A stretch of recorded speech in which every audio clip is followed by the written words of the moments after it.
Hi, my name is Mahala Morris, and this is my science fair project titled Aloe Vera, Its Use in Water Purification Part 2. So how I came across this project, it came to me in kind of a strange way. It came to me while I was listening to this radio program, and they were showing that there was this research being done at Yale University with Dr. Julie Zimmerman, and she was talking about how the prickly pear cactus can remove all this harmful stuff from water, like arsenic and different bacteria, and it can reduce turbidity and stuff like that. And it kind of intrigued me in that way. And also, I really wanted to do something similar to her, as water is a big issue for me. So one day I was looking around because we have a place in Mexico, and I was looking around and there were all these aloe vera. And then it came to me in the thought that, what if aloe vera could do the same thing? So I decided I wanted to test aloe vera, because aloe vera is a lot easier to access the mucilage. As with the prickly pear, you have to boil it before you can even get to the mucilage. So last year, I had a project that used the mucilage, which is on the inside. It's like this goopy liquid that helps it survive in the desert. I used it with a simple sand filter to remove 99.3% of the turbidity. So it actually kind of bound to the different molecules and particles with the turbid water, because it's actually grabbing onto it, which was fairly interesting. So no one's actually used the aloe vera before for purifying water, and that's why I really wanted to test it this year to use lead. I wanted to test different chemicals like lead and arsenic. So one of the main facts about water that I wanted to bring your attention to was that every 3 seconds a child dies due to a waterborne illness.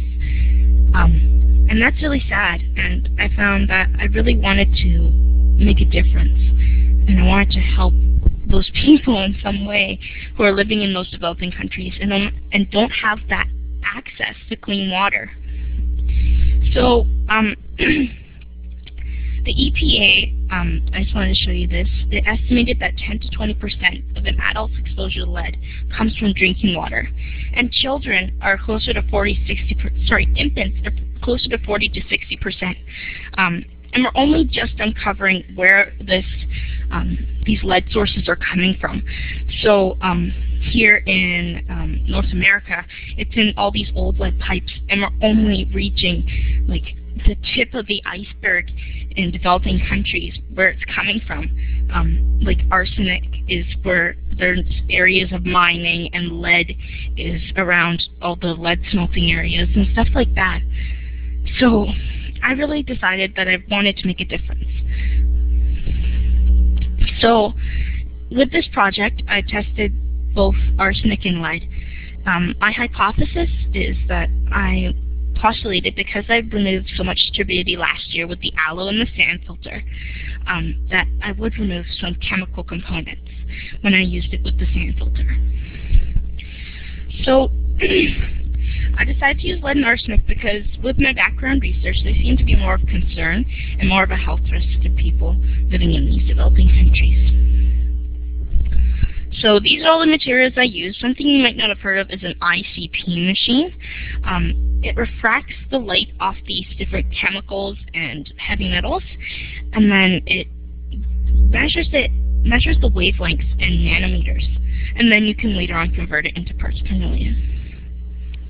So my control variables were the lead and arsenic spike samples, with no aloe and without the filtration, and also with the distilled water to dilute them with, it was the temperature and pH. My manipulated variables, so I divided my project into 2 parts.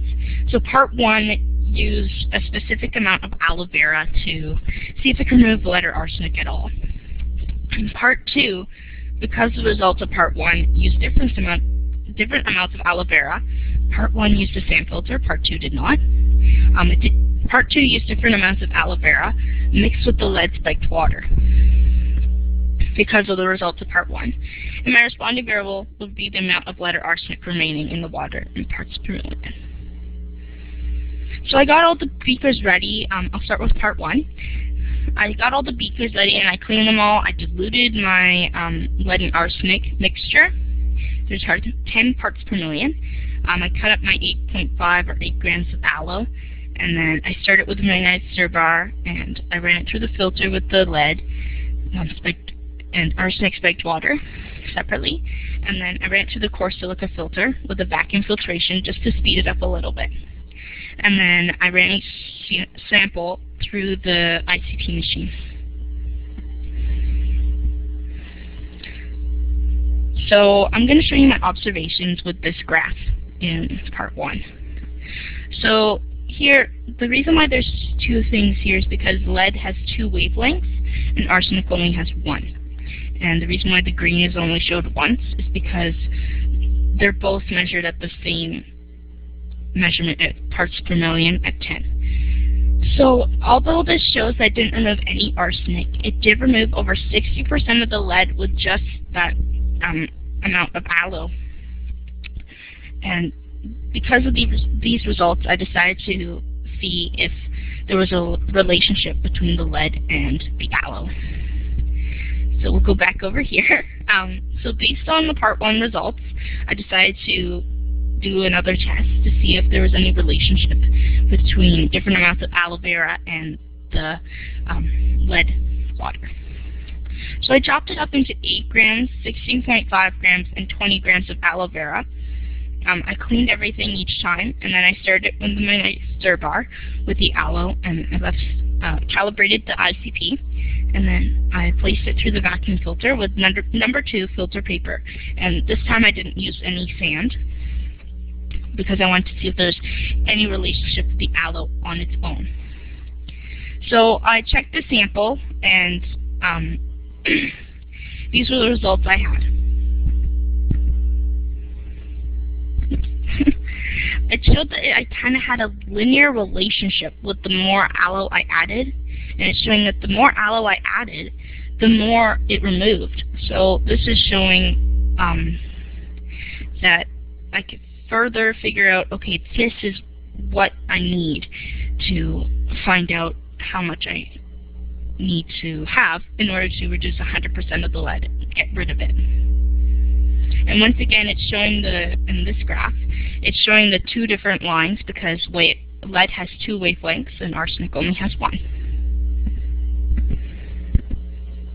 So in conclusion, in part 1, the aloe vera mucilage with this silica filter, it didn't remove any arsenic, but with just 8 grams, it removed over 60% of the lead.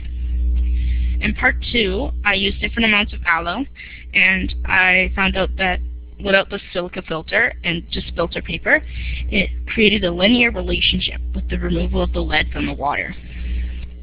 So these weren't as dramatic with the silica. I did a little bit afterwards to see how much if it would remove more with the silica filter, and it did. So that helps in some way. So it plays a role.